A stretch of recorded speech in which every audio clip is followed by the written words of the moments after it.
ba? Oh. Dito lang po yan sa likod namin.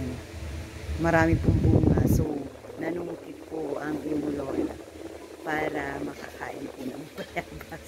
Sa totoo lang po, isa po ito sa paborito ko nung ako'y bata pa. Kasi madami po itong vitamins dito. So, ayan. Kain po muna tayo ng bayabas. Ay, bongga.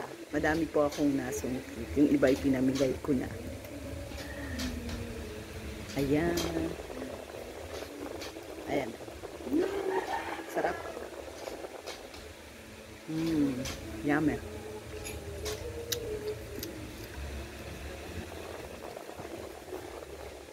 Ang gaganda po naman. Talagang magaganda po siya.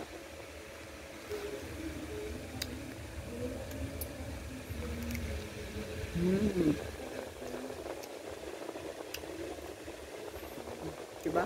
Sarap. Ganda.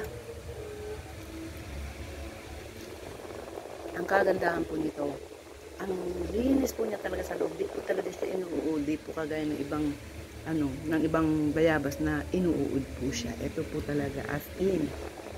Masarap po talaga siya.